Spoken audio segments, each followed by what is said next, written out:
In the 1960s, the Berlin Wall was built.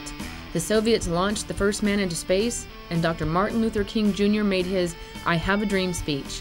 To many, the 60s can be summed up as the following: the Vietnam War, hippies, drugs, protests, and rock and roll.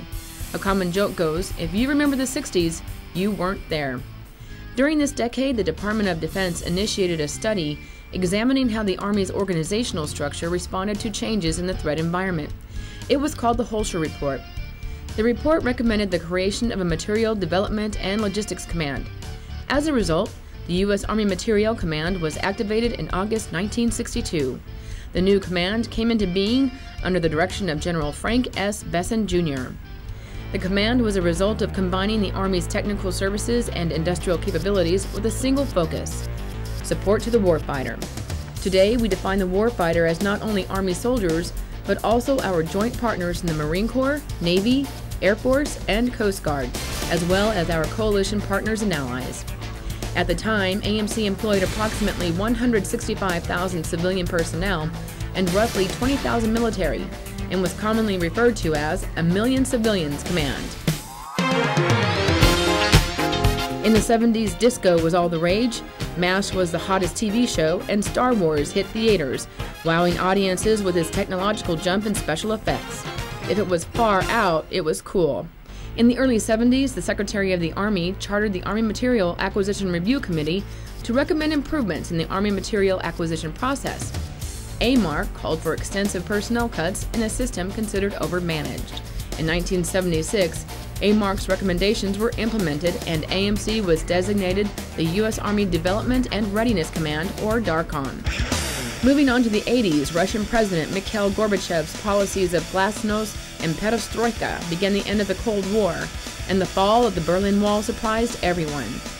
In this decade, we were fascinated with the Rubik's Cube toy, Pac-Man video games, and Michael Jackson's Thriller video. President Ronald Reagan announced a defense plan called Star Wars. The focus was on technology, and as the Army's core logistics provider, AMC has since been a technological leader throughout its history, with our engineers and researchers developing everything from rations to rifles, helmets to helicopters, bullets to bombs, and body armor. We developed the Bradley infantry fighting vehicles, Abrams tanks, combat helicopters, such as the versatile Hueys of the Vietnam era, and the Black Hawks and Apaches that have given the U.S. ground forces the edge in close air support and peacemaking and combat operations. From 84 to 87, the command began to let go of the AMARC legacy by adopting a more military structure at Headquarters AMC. As a result, the command's name was changed back to the Army Materiel Command. Since 1987, the Army has restructured the major subordinate commands under AMC, largely through consolidations.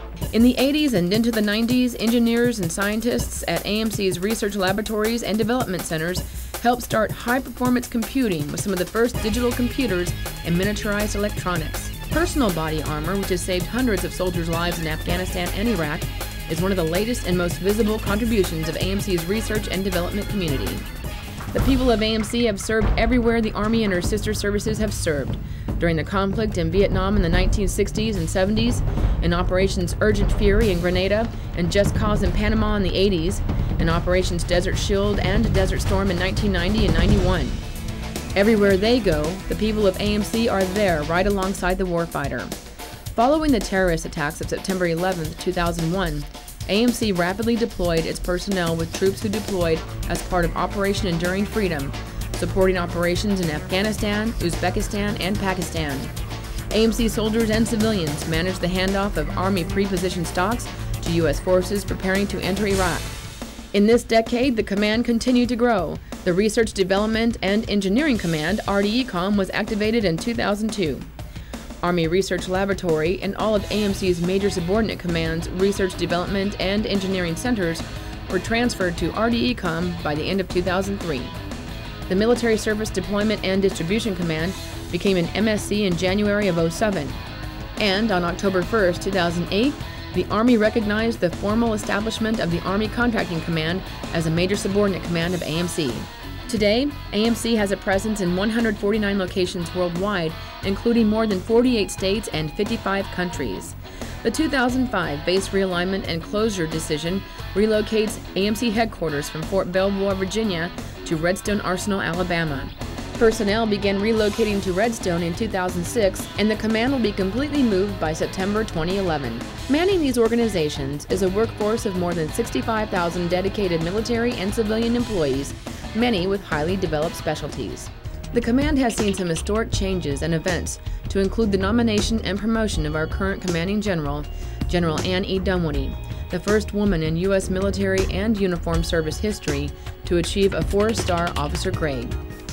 Throughout its history, AMC has continued to evolve, adapting to an ever-changing military environment. But, even in the midst of change, the single constant has been the quiet dedication and professionalism of the people of AMC. Today, we celebrate and thank them for their contributions toward the continued success of the Army Materiel Command.